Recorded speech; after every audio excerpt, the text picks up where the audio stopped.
প্রতিপক্ষের আক্রমণ রুখে দিতে এবার ডিফেন্সিভ মিডে একসাথে জুটি গড়বেন হামজা আর জামাল। অন্যদিকে কানাডার সামিত সোম থাকবেন অ্যাটাকিং মিডে।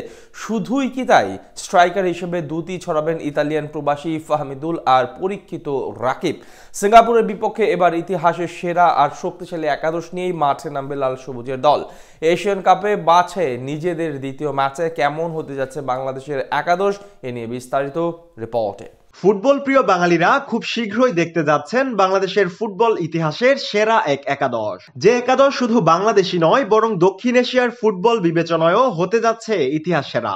কেননা আজকের দিনে বাংলাদেশের ফুটবলে এসেছে নতুন মাত্রা যুক্ত হওয়ার মতো আরো এক সুখবর।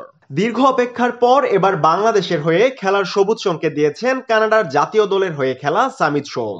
এর আগে এশিয়ান কাপ বাছাইয়ের প্রথম ম্যাচে বাংলাদেশের হয়ে অভিষেক মাতিয়েছেন ইংলিশ প্রিমিয়ার লিগে খেলা হামজা দেওয়ান চৌধুরী। তাছাড়া হামজার সাথে বাংলাদেশের হয়ে খেলতে চেয়েছিলেন ইতালিয়ান প্রবাসী ফাহমিদুলও।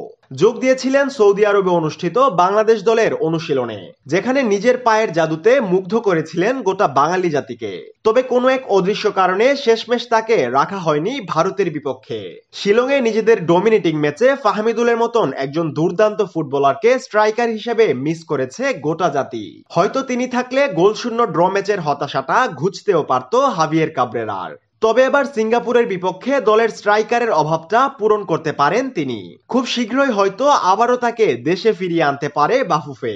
আর এমনটা হলে হামজা জামালের সাথে সাথে সামিত ফাহমিদুলদের নিয়ে সিঙ্গাপুরের বিপক্ষে ইতিহাসের সেরা একাদশী দেখতে যাচ্ছে বাংলার ফুটবল সমর্থকরা, যেখানে মূল একাদশে গোলকিপার হিসেবে আবারও দেখা যাবে আবাহনীর দেশ সেরা গোলকিপার মিতুল মার্মাকে।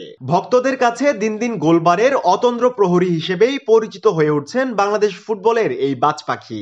সেন্টার মিডে দেখা যেতে পারে সহ অধিনায়ক তপু বর্মন ও রহমত মিয়ার জুটি। পাশাপাশি রাইট ব্যাক পজিশনে কাবরেরার সবচেয়ে আস্থার জায়গায় থাকবেন ফিনল্যান্ড থেকে আসা তারিক কাজী। এছাড়া লেফট ব্যাক পজিশনে দেখা যাবে সাদ উদ্দিনের মতন ফুটবলার। অন্যদিকে লাল সবুজের ফুটবলে বর্তমানে সবচেয়ে শক্তিশালী অবস্থানই হলো ডিফেন্সিভ মিড, যেই পজিশনে রয়েছে ডেনমার্ক থেকে আসা জামাল ভুঁইয়ার মতন দেশপ্রেমী তারকা আর শেফিল্ডের হয়ে খেলা বাংলার রত্ন হামজা চৌধুরী। প্রতিপক্ষের প্রতিটি আক্রমণ রুখে দিতে কোচ হাভিয়ের কাবরেরা চোখ বন্ধ করেই ভরসা রাখতে পারেন দক্ষিণ এশিয়ার সবচেয়ে শক্তিশালী মিডফিল্ডারদের উপর। শুধু তাই নয়, সিঙ্গাপুরের বিপক্ষে অ্যাটাকিং মিডে থাকবেন বাংলাদেশ ফুটবলের নতুন সংযোজন কানাডার তুখোড় ফুটবলার সামিত সোম। কানাডা থেকে শীঘ্রই তার দেশে আসার প্রক্রিয়াতেই এগুচ্ছে বাংলাদেশের ফুটবল ফেডারেশন। সামিতের সাথে অ্যাটাকিং মিডে জুটি গড়বেন গেল বছরই কানাডা থেকে আসা কাজেম শাহ। অন্যদিকে সবকিছু স্বাভাবিক থাকলে বাংলাদেশের আক্রমণ ভাগে চমক দেখাতে পারেন ইতালিয়ান প্রবাসী ফাহমিদুল। সিঙ্গাপুরের বিপক্ষে তার অভিষেকের রয়েছে জোর সম্ভাবনা। ফাহমিদুলের সাথে আরেকজন স্ট্রাইকার হিসেবে কোচ হাভিয়ের কাবরেরার পছন্দের জায়গাতেই থাকবেন জাতীয় দলের পরীক্ষিত ফরোয়ার্ড রাকিব হোসেন। তাই এমন শক্তিশালী একাদশ নিয়ে দক্ষিণ এশিয়ার যে কোনো দলকে রীতিমতো উড়িয়ে দেওয়ার ক্ষমতা রাখে বাংলার দামাল ছেলেরা।